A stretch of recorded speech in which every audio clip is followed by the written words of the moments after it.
Desde que há memória, o contrabando tem sido uma atividade importante, muito importante.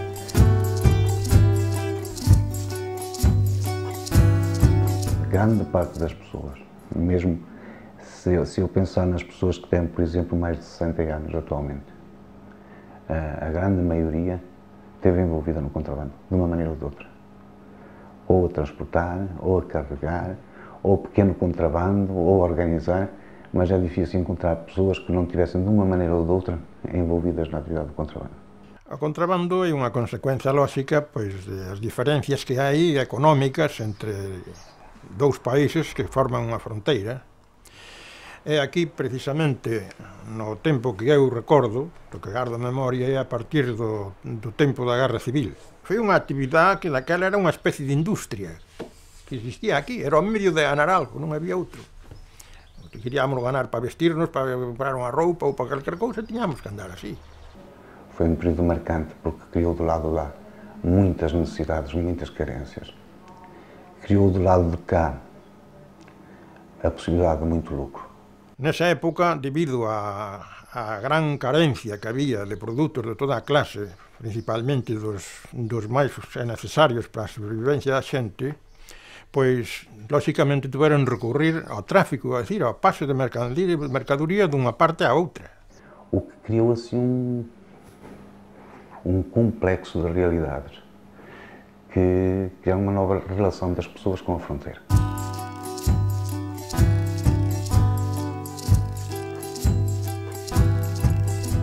As necesidades alimenticias, por un lado, e despois a necesidade de a xente tamén encontrar algunha cousa onde ganar algo, pois iso influía en que uns se dedicaran ao tráfico e outros se prestaran a ser, pois, traballadores do tráfico, é dicir, utilizados como portadores de mercancías e cousas así na fronteira, non? Importante, que chamábamos nós no contrabando, levar mercadoria, que lá levar para a Espanha, como todos os outros, que era frequente aqui, naquele tempo era frequente em toda a gente. Era o que se fazia aqui, era a vida de toda a gente. O correxo era simplemente estar toda a noite traendo unha caixa de huevos para arriba, de 60 docenas ou 80, depende. Vinda se traían ben, pero cando viñan xa nun munico de goma, destes que hai agora de vendima, perdón, máis grandes, e un plástico máis fuerte. E iso daba un mal traer. Cordear era passar uma corda para o lado de lá e depois, fosse lá o que fosse, o café ou a amêndoa, era cordeada de um lado para o outro do ribeiro. Era a maneira mais segura de fazer. Pois cordeábamoslo con fuego.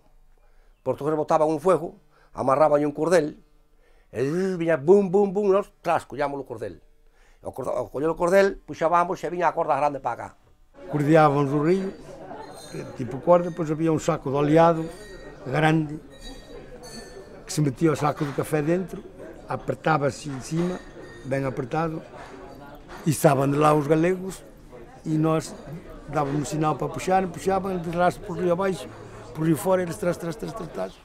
Para cá, de contrabando viña para cá todo, porque, mira, empezando, huevos, café, pieles de cuello, A zujata, que eran os recortes de chapa, de cobre. A chapa, o estaño, o alambre de viña, chasis de coche completo, chasis, cabina, caixa de cambios, rodaje, todo, viña para cá todo. Para cá había todo iso.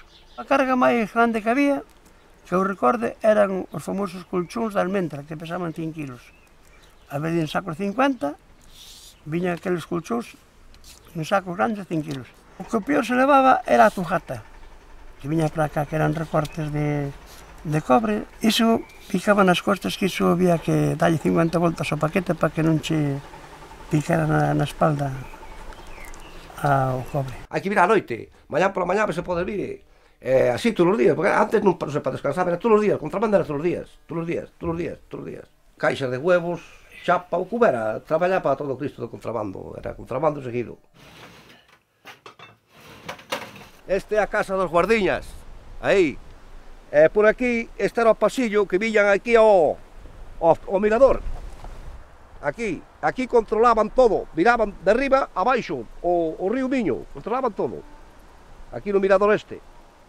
Puñía os pneumáticos e non deixaban pasar unha rata para lá, para España. Os famosos portugueses.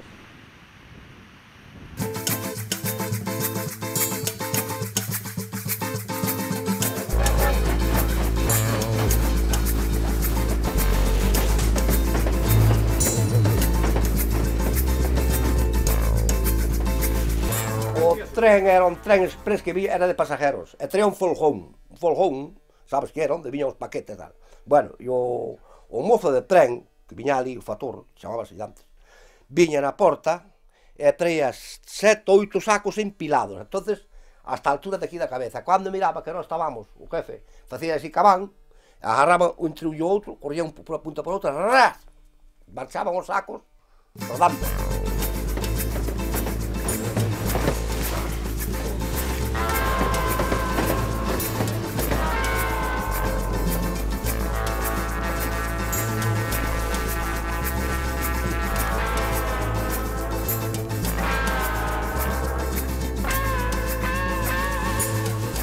Éramos 7 ou 8 ou 10 ou 20 personas, depende, cando había moito contrabando, cando había pouco non, éramos 2 ou 3 a máis, pero cando había moita xente, moito contrabando, a mellor viña un camión ou 2, entón había máis de 50 fulanos traballando toda a noite.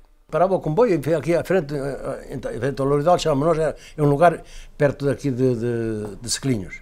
Paraba o comboio, carregaba e depois seguía.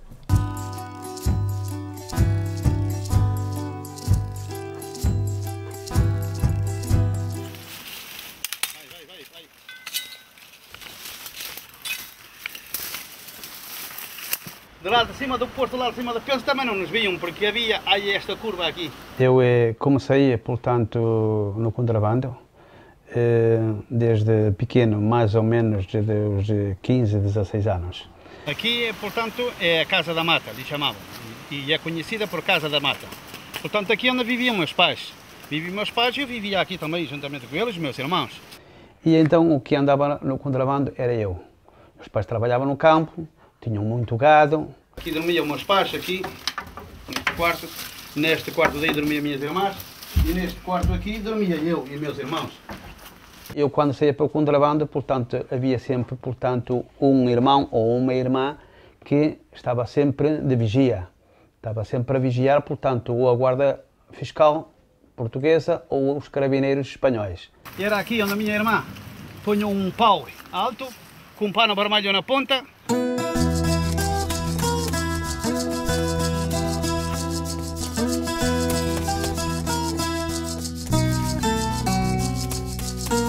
Eu vinha da Espanha para cá, eu via o pano vermelho, eu sabia que não podia passar.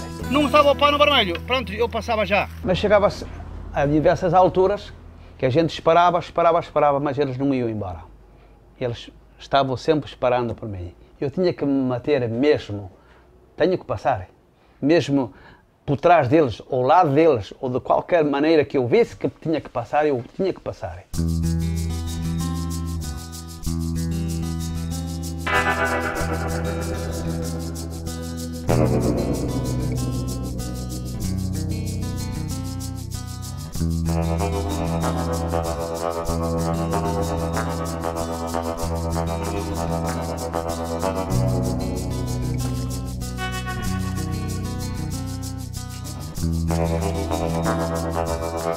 Chego ao lado de cá e então havia um panedo onde eu metia a batela, portanto vinha na água, sempre na água, entrava com a batela por baixo do panedo e depois o panedo tinha um buraco para cima. Então era por onde subia? Subia por aqui arriba. E eu subia por aquele buraco e do lado da Espanha não me viam subir. Estou passando, estás a ver, por aqui. Vinham a entrar, mas não vinham a sair. Aqui, tudo abaixado assim, atrás deste panedo. Ia passando, baixava aqui, por aqui fora e passava tudo por aqui. De Valença até Castro Laboreiro, a única indústria que havia era o contrabando. Do resto, mais nada. Não havia outro modo de ganhar dinheiro. Não, senhora. E a gente tinha que se sujeitar. A gente ia, e nas que lhe dissesse assim, não passes ali, ou passar ali vais morrer. Pois nós lutávamos com a vida. Tínhamos que passar. Pois se morro, morro. Mas se não morro, vou ganhar a minha vida. E passava-se. Tinha que ser assim. Agora, esta questão do contrabando exige várias competências. Por um lado, exige um conhecimento perfeito do território. Conheço os caminhos ainda hoje, de cor e salteado. Eu passava aquilo sem luz, de noite. Sem luz, tanto que havia gente que dizia que eu tinha olhos de gato, que havia como os gatos de noite. Aqueles tiros, eu pelo ar, ainda hoje, eu posso sair de noite e vou para qualquer lado e eu não olho para o chão. Olho para o ar. O destino vai pelo ar.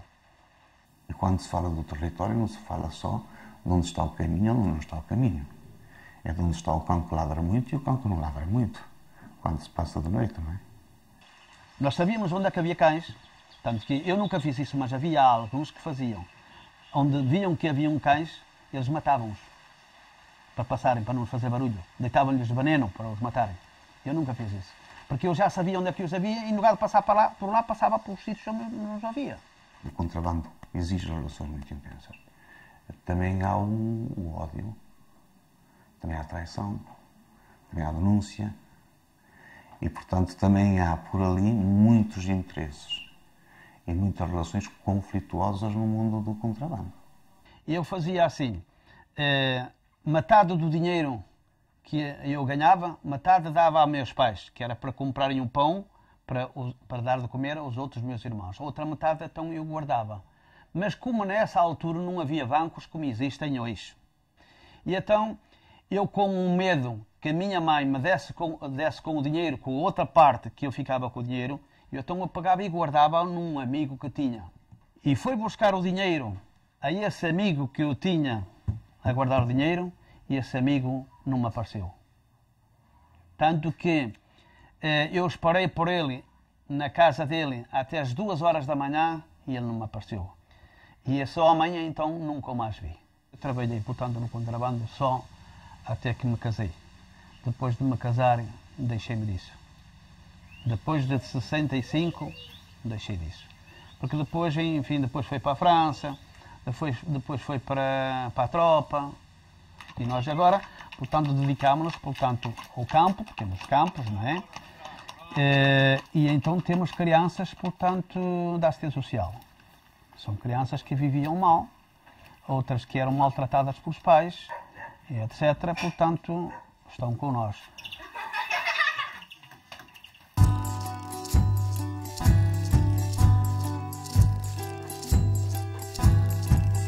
Cobre daqui para lá, cobre de Portugal para a Espanha. E eu ia descarregar lá na parte de cima daquele ramalho, lá. Mas morria muito grande, fazia ali um grande remoinho, não é? O barco caiu naquele remoinho e tive que dar um par de voltas para nos esforçar que podia virar e saí muito mais abaixo daquilo que eu contava. E depois não voltei lá. Fiz a passagem aqui na parte de baixo porque aqui o rio é mais liso, é mais suave, embora tenha mais força, não é? Mas é mais suave e o barco domina-se melhor. Aquele poço ali mete respeito. Eram 8 rolos de arame de cobre, de maneira que aquilo pesa 60 e tal quilos cada um, ou 70. Não tem peso certo, não é? Mas à volta de 800 quilos. Uma travessia de 12 mil quilos ganhava 150 escudos naquele tempo. Mas também um jornaleiro a trabalhar na lavoura, desde romper o dia até ao anoitecer, ganhava 8 escudos.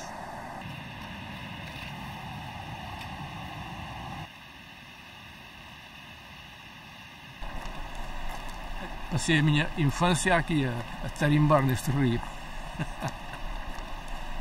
Havia que levar a vida, só tinha que ir para o estrangeiro, como foram muitos. Eu não aguentava aqui. Cá. A barca naquela altura era dos meus tios, hoje eu também sou proprietário da pesqueira, não é? Mas naquela altura era dos meus tios. Uma irmã da minha mãe.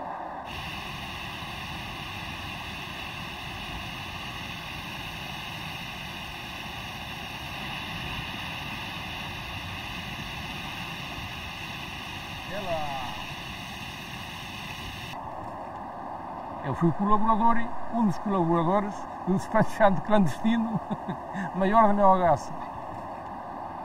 É verdade. Na altura levei, passei 20 kg de ouro e 800 kg de prata.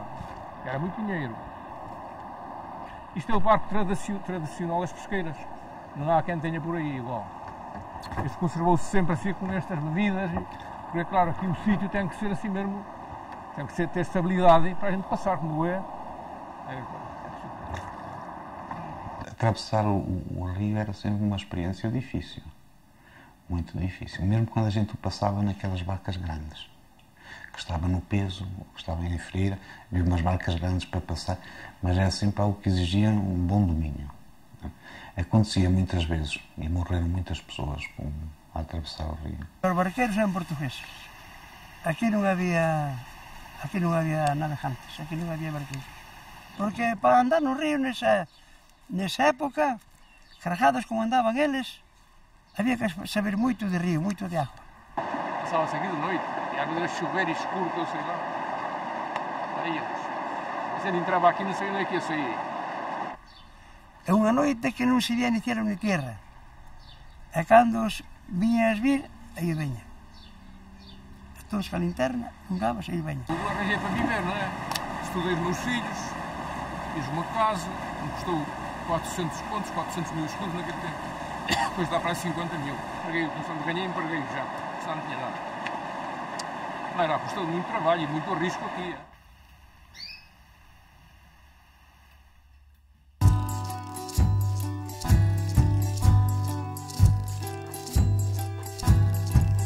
Era uma atividade onde as mulheres estavam muito representadas. Quer transportar, quer organizar. Andavam mais mulheres, já quando eu era mais nova, eu, no princípio da minha vida, depois a minha vida, claro, não dava para viver, casei-me, então dei em ir à Espanha com essas senhoras. Íamos à árvore, levávamos uma bolsinha, por exemplo, eu levava à cabeça uma bolsinha aí com 8 barras de sabão ou assim. E levava ainda outra bolsinha de 4 kg de café, por exemplo, aqui assim ao ombro. Íamos à 1h da noite. E então agachávamos até vir o dia, no monte escondido. Estávamos ali agachadinhos até vir o dia, porque, claro, de noite não tínhamos a que vender as coisas nem fazer negócios. Nós íamos por as portas vender os ovinhos, o sabão ou o café. Então esperávamos que viesse o dia e lá íamos. Era pouca coisinha, era. Por exemplo, levava sabão, uns ovitos, por exemplo, 4 kg de café. Era muito pouco, sabe que era contrabando de mulheres. Era pouquinho. Um pequeno contrabando de uma velhota que vinha comprar frangos galinhas, né? Aqui à feira e que depois ia vendê-los à Espanha. Essa corria o risco de se ficassem as galinhas e às vezes ser multada e outras vezes ridiculamente de ir para a prisão para Ourense, por exemplo.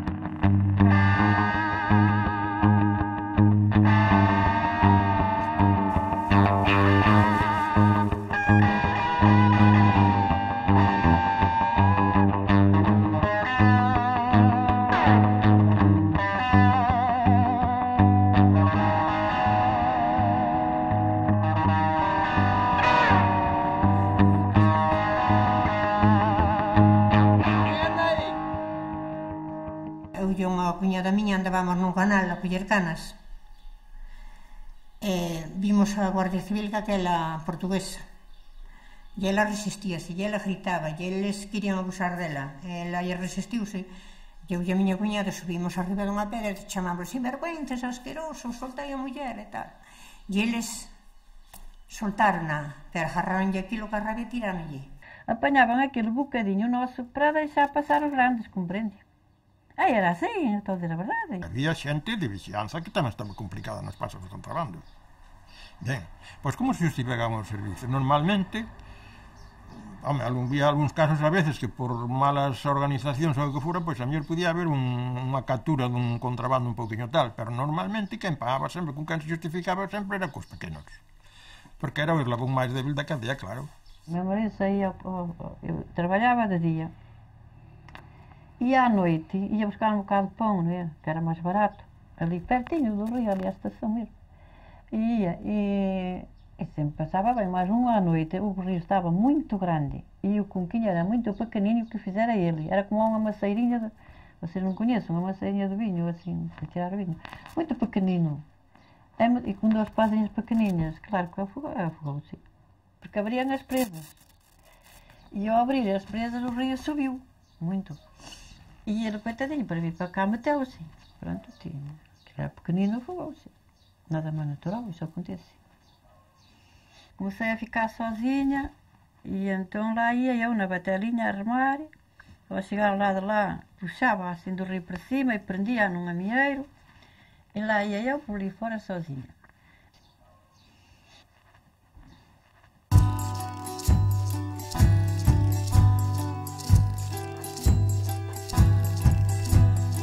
A verdadeira barca tipo de contrabando, non hai outra. Porque poden dicir o que dicen. Poden dicir o que dicen, pero como eso non se nos consigue, nin en Portugal, nin nada, nin. Iso está unha verdadeira maravilla de todo. Eu cando mirei, hostia, macho, que estáis aquí. É batela pero grande. E é a batela propia do contrabando, non hai outra. Esas son as propias do contrabando, onde levaban as mulleres o pescado, onde levaban o café, onde levaban todo. Un barco. Pero este é propio, camuflado. Pois non se consigue un barco, unha barca desta non la consigue en calquer lado. Porque non hai, a que quera fazer non hai. Mirei que un en Portugal, un restaurante que tiñan ali, así, como se fora unha porta, non é? Pero teñen ali, candeada con non sei cantos candados, non deixa non soltar. Esa é a propia barca do contrabando. Porque o barco via-se, e um barco havia que agarrar nele. E uma batela metia-se assim às costas, a gente metia-se dentro dela às costas e levava daqui lá para arriba, se fosse lá para onde fosse. Com um barco não se podia, porque aquilo tinha que ser levado logo na hora. Não, na hora exata. Porque aquilo era uma madeira muito fininha, que era para ser leve, não é? Mesmo a pontapé já se partiam. Quando eram nos tempos de café havia 5, 6 e 8 e 10 batelas a passar.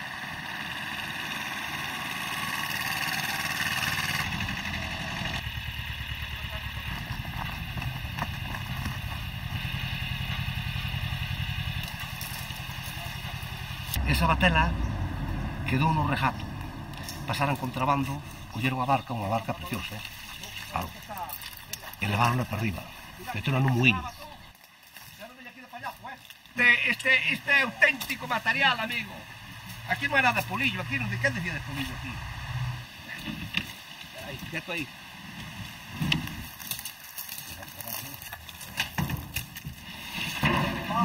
Hola. Mira, eso que vai a barca ali rozada, é cando chegaban con café, que a barca chegaba aquí a España, entonces se agarraban e ripaban por o coto e rozaba a barca aí, e tes a muestra. Non miras? Exactamente. O café, aquí atrás, aquí adiante café, e o rojo por lado lado todo remando, de pé. E a barca por aquí dando agua, macho. A agua aí a tope.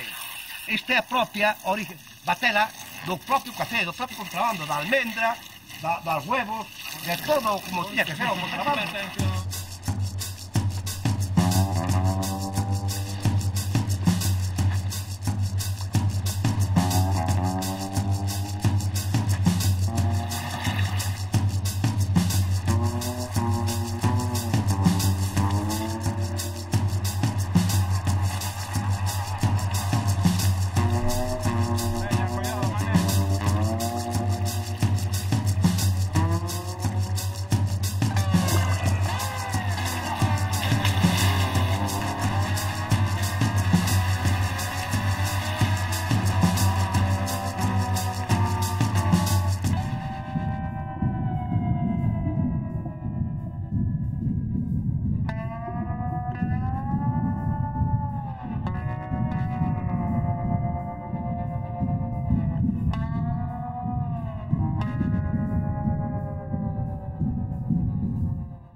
era gente, não era carneiros. Chamavam-nos carneiros aqui porque, enfim, mas não era nada carneiro, era gente que ia para imigrantes.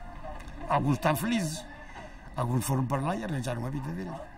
Carneiros chamavam nós, que era os homens que emigravam clandestinamente, cá não davam passaporte a ninguém para sair para fora de Portugal, porque Salazar não deixava sair ninguém de Portugal. E então, qualquer português que queria emigrar para qualquer país tinha que ir clandestinamente, não podia ir legal porque o Estado não autorizava.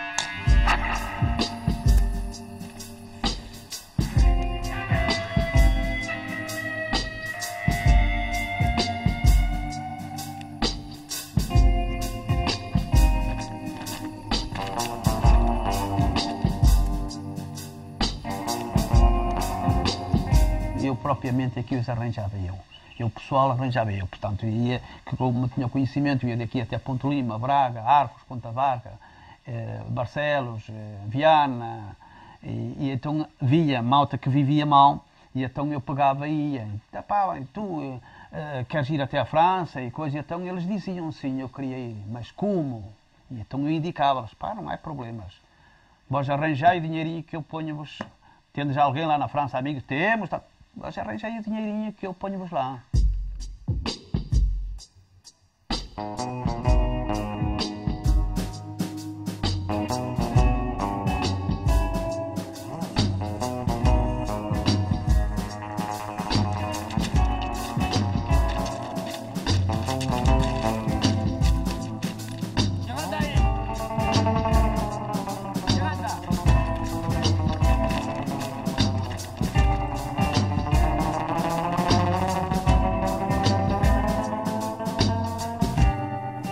Era um modo de vida para nós ganharmos dinheiro, que nós ganhávamos dinheiro, que neste conjunto todo, portanto, não podia ser só 1, nem 2, nem 3, nem 4, porque daqui à França são muitos quilómetros.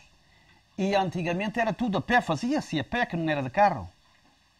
Era tudo a pé, levava 30 e tal dias, um mês e meio, 2 meses. Normalmente o passador, quando passava alguém, fazia o contrato completo, não é? Passava daqui e garantia a chegada à França. Mas aqui, muitas vezes, aqui é que as malhas podiam não funcionar. Quando não passávamos aqui embaixo, nesta casa, ia passar lá acima a São Gregório. E em São Gregório havia lá um senhor que estava lá de caseiro, também a trabalhar umas terras, e então punha uma escada. Uma escada, atravessava a escada no rio e passava-se por cima das escadas, punha uma tábua e passava para o lado lá, que era na Frieira, lá onde fizeram a barragem, na Frieira. Eles normalmente, quando tinham os contratos, tinham percursos em que eram transportados, em caminhonetes ou em carros, e às vezes transportados em condições miseráveis, não é? Porque em caminhonetes iam no lugar do gado, muitas vezes completamente fechados.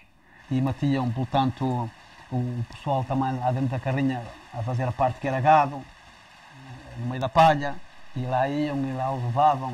E depois, sobretudo, era mais difícil atravessar a Espanha do que propriamente atravessar esta fronteira. Não era por aí que estavam os problemas.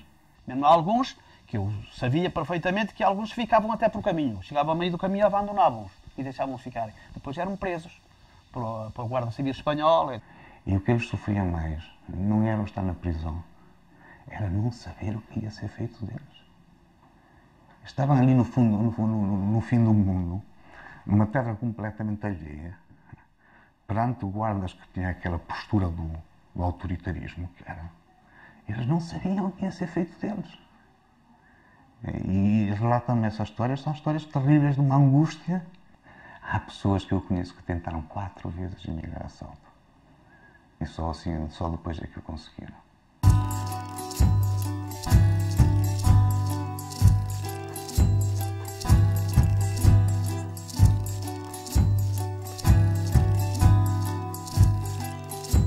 Eu nasci em 1931. Eu sou natural, nascido e criado aqui na Vila Nova de Silveira. Então eu comecei, fiquei a trabalhar, trabalhava e meu gasto, depois se vinha trabalhar para o peso, diferente à árvore, não é? Mas o meu trabalho, a sede onde nós ficávamos, era meu gasto. Sim, ou depois eu botei muitas cargas para a beirada espanhola, mas foi com os bons rapazes do meu gasto. Porque eles diziam, vou já um descarregamento no Monte de Prado.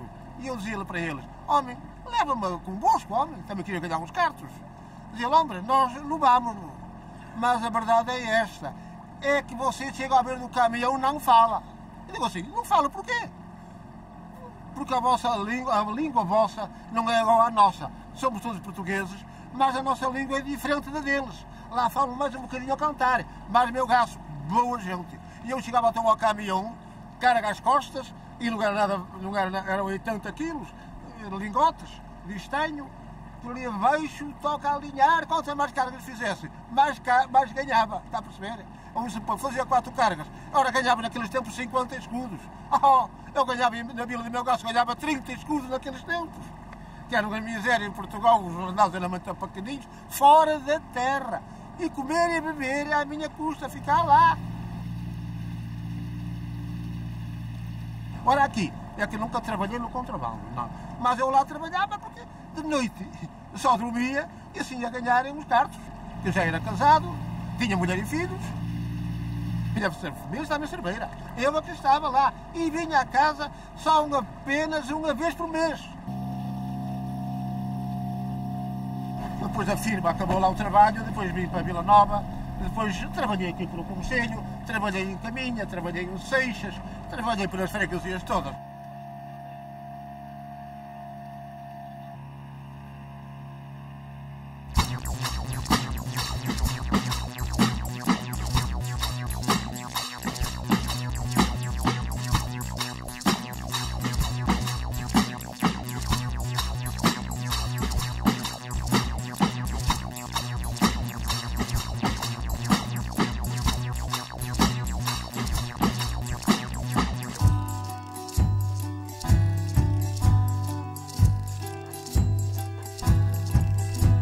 San Juan de Tabagón colaborou pouco no contrabando, máis ben Pías e San Miguel. Como os Alcidos tampouco participou, en cambio Camposancos, sí, foi moi activo. Direi, máis activos, era o pueblo de Camposancos, o pueblo de Pías e San Miguel. Nos aquí temos a isla que lle chamábamos o Torroeiro, a isla de Vimbres, que lle chamábamos as Areas do Medio, e máis a que lle chaman hoxe Barandas, bueno, que lle chamaban tamén daquela, cando o Tratado de Límites, lle chamaban Barandas. Nos chamábamos as Areas de Riba. Aquí estamos na isla do Torroeiro ahora mismo. Entonces, na época do contrabando, dedicábase a pasar, uns deixaban os barcos na parte de afora e pasabas o contrabando por a isla a espalda, o sea, as costas de cada home íbanos pasando e cruzábanos aquí a terra.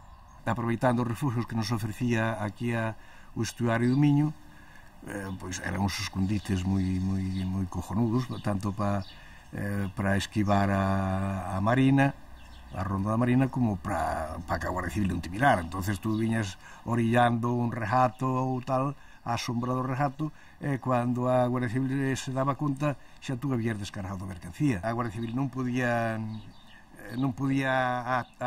apresar un barco que iba navegando. Únicamente quen podía pasalo era a ronda de Marina, que salía, que daquela non tiña motor. Entonces víalos salir, andaban cunha vela, máis a 4 remos.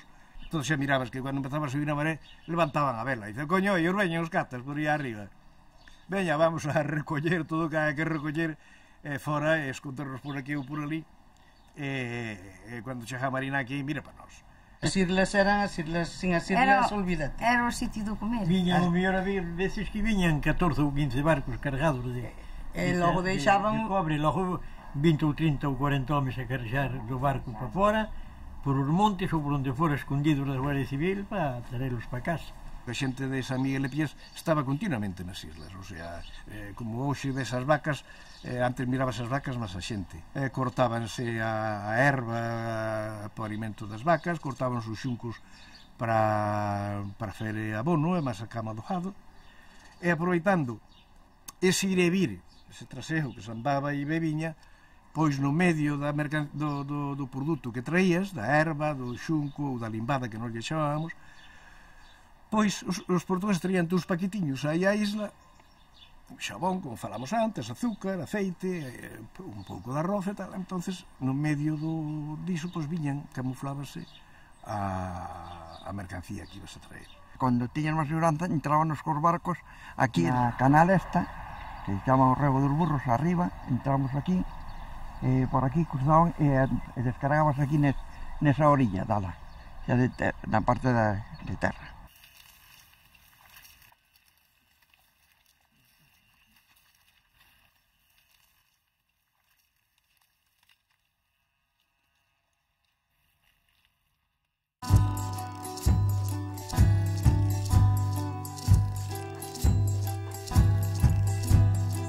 Empezaron co pisco, que eran cousas pequenas.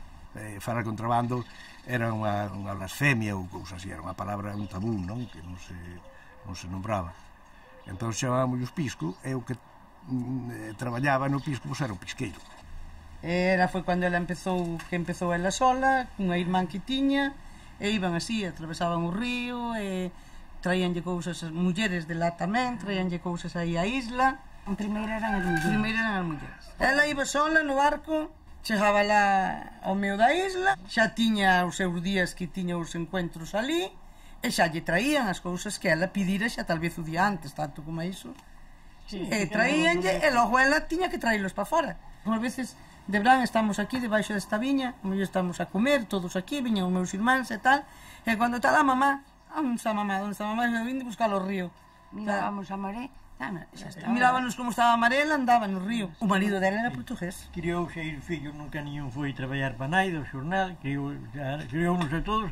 Eu, podes dicir, traballei na zapatería con el, pero iba a un treno cando quería, iba a festa cando quería, non traballaba solo cando quería, non. El nunca me dicía hai que traballar.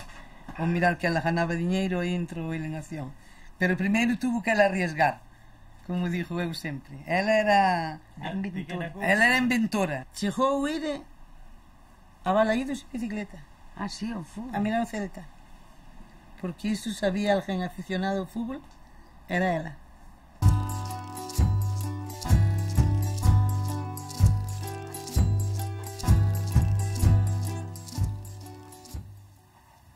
Eu fui considerado o melhor pirotécnico do mundo. Fui a Mónaco, tirei lá o primeiro prémio. A minha profissão, pirotécnico. Fui campeão de remo. Fui campeão. Gostava muito de ciclismo, futebol e atletismo.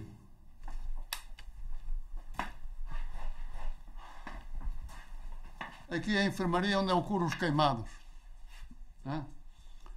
Eu já levo 2.500 queimados curados por mim e parte deles que mandaram para casa para morrerem. Que nós tivemos que descobrir um medicamento para curar os queimados. Porque havia muita gente que se queimava, não só com os foguetes, mas sem ser com os foguetes. Porque não é só os foguetes que queimam a gente, não é? Nós fomos 4 irmãos campeões de remo. Havia muito treino, sabe, sem ser nos barcos próprios das corridas. Havia muito treino, sabe, porque não havia outro remédio. Era no rio, na pesca. E o contrabando, ele atravessava o rio no barco e depois saltávamos em terra espanhola e íamos lá levar à casa dos donos da mercancia. Porque eles não vinham à orelha do rio porque tinham muito medo. Os espanhóis tinham muito medo. Eu tinha muito conhecimento com a marinha portuguesa e com as guardilhas. E falava com eles e passávamos, mas também eles também ganhavam algo. Senão não nos deixavam passar. Agora do lado de lá, cuidado, que aí é que era perigoso. E depois éramos todos valentes. Está a perceber? Sim. Não éramos daqueles que tínhamos medo. Porque não podia haver medo. Porque o que tem medo não vai a lado nenhum. Aqui era a terra dos contrabandistas. O forte dos contrabandistas era aqui, Lanhelas. Era de noite e de dia. Este é o porteiro. Este é a irmã deste. Este é a irmã deste. Eu estou aqui. Este era o guarda fiscal e nós todos contrabandistas, claro. Por isso não nos podia apanhar a todos, senão Deus me livre. Ele estava sempre com medo de nos apanhar. Eu só dizia a ele que eu tinha muita confiança com ele. Dizia: você pode andar por onde andar que não nos apanha. Tinha muita vida. Apanho, nunca nos apanhou. Este nunca nos apañou. Este.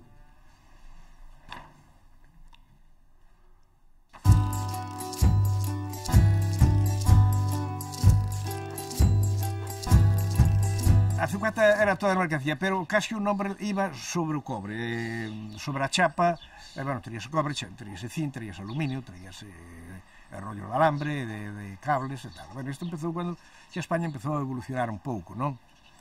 Que xa necesitábamos material, empezáronse a fer as centrales eléctricas. Foi cando empezou a forza da chatarra, foi cando empezaron os homes a traballar. O máis importante, é máis o que era donde traballou o pueblo inteiro, era a chatarra. Se traía xa cantidades de, ao mellor, 10 ou 20.000 kilos de chatarra. Entón xa falta personal xa para mover, porque había que mover todo en cargas de 50 kilos, de 100 kilos, hasta 100 kilos se chegaron a 3 cargas de 100 kilos, de 50 para arriba todas. Levábamos unha almohada, mira, eu ainda teño o callo, hai 50 anos que non coño unha carga, pois isto teño o callo aquí, caracho. Aquí tiña un callo, terlle visto o callo aos bois, cando tiñan cacán, que bueno, pois todos que andábamos niso, tiñamos un callo así. Eu organizaba e logo tiña traballadores, claro, aparte tiña que traballar tamén. Conocía portugueses e entón puxome en contacto con eles para que me mandaran mercancía para España. Colocabas aquí na Guardia en Vigo. Empezouse a levar en paquetes. Se preparan os paquetiños, iban no coche de línea, metíase debaixo do asento, claro, pero no que os coches de línea a forza que tiña era como un pouco máis que un burro.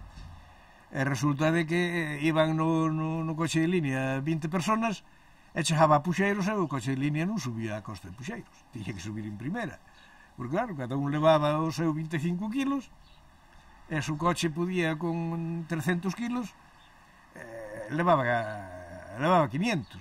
Logo despois xa a Guardia Civil de carreteras xa empezou a hacer controles, xa empezou a hacer apresións e tal, entonces cambiou o sistema e inventouse o chaleco así grande, tiñas as chapas no chaleco, cada un chegou a levar 40 kilos, que moitas veces ao baixar do coche de línea ou nunha acera en Vigo caía e había que ir dous a levantalo, porque non se daba levantado, claro, é como un buzo que hai que vestilo. E así era como os pequenos traballaban. Logo xa levábanos nos a Vigo en coches a Vigo. Eles xa sabían que viña do contrabando, precisamente, que era de Portugal. O terminar aí foi cando se empezou cos rodamientos, que aquí en España non había asunto de coches niún, non había nada, e todo que se necesitaba, había falta traerlo do estranxeiro. Quería un rodamiento, unha bujía, non había de nada.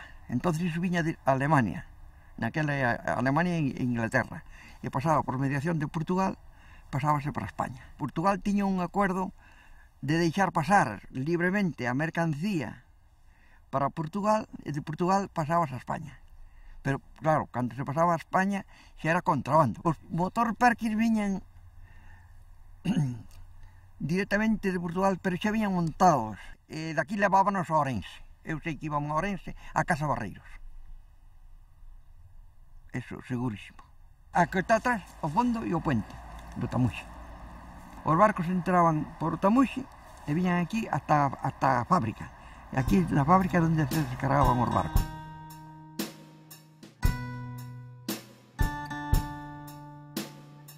Eu cheguei a meter 22 barcos aí arriba, ter 22 barcos, carga e descarga.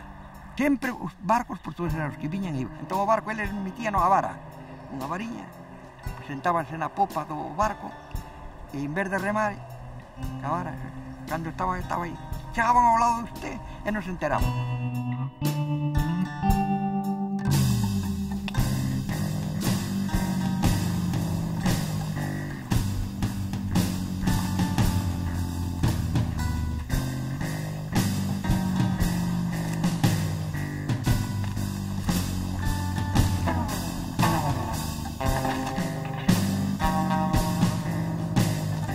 Empezábamos a noite e terminábamos a mañán, moitas veces de día, xa casi de día.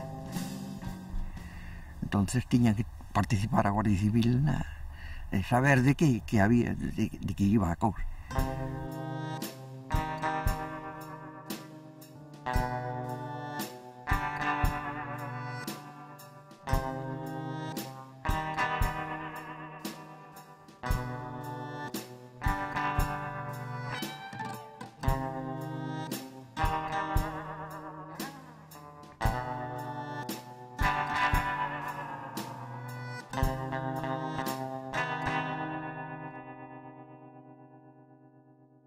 Na casa tiña ali un sujeto que cada día, porque agora levo unha temporada máis grande que prohibiron un poquinho o alcohol. Visitá-lo muitas vezes, por contrabando, teño dito muitas vezes.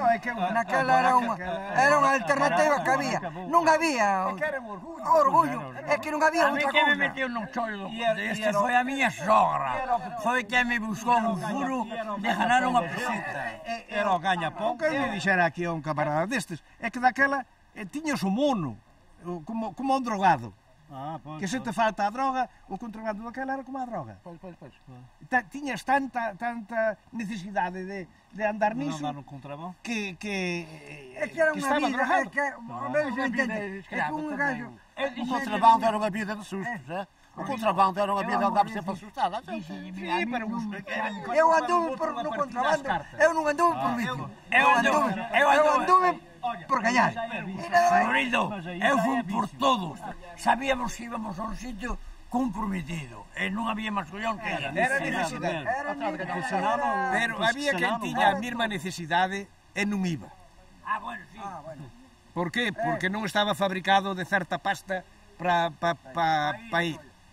Entonces, necesidades tiñamos todos. Ahora había quen, a parte da necesidade, eu hasta creo que algúns hasta irían gratis. Íbamos polo vicio, o que te digo. Hasta había algúns que irían gratis. Porque tú sabes que íbamos ás ollas. Porque eu, como te contei a ti, eu choraba, cando muitas veces non me chamaban, choraba.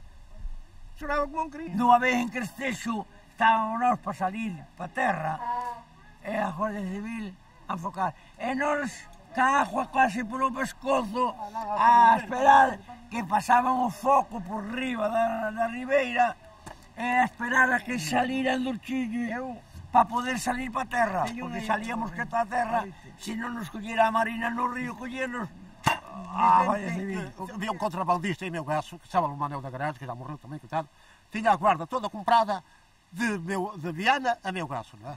E então o resultado, que havia um guarda que não se vendia.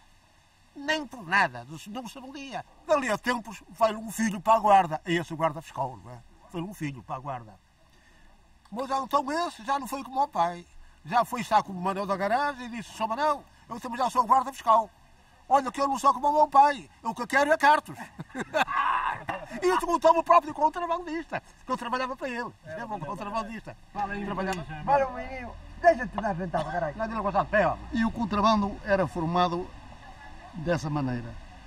É que para se fazer algo e para se ganhar dinheiro teria que se pagar aos maiores. Sabe quem são os maiores? Os maiores eram os da massa, não é? E nós íamos com as costas quentes e refilávamos fosse para quem fosse. Porque não havia quem nos fizesse mal.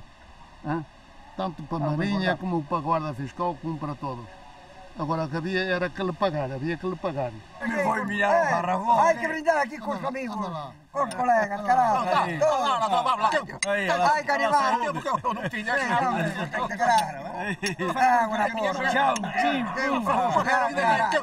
ai, canibal. Bolinhas verdes de mar, ai, tua serriacheira, que te vas a marear. Boa.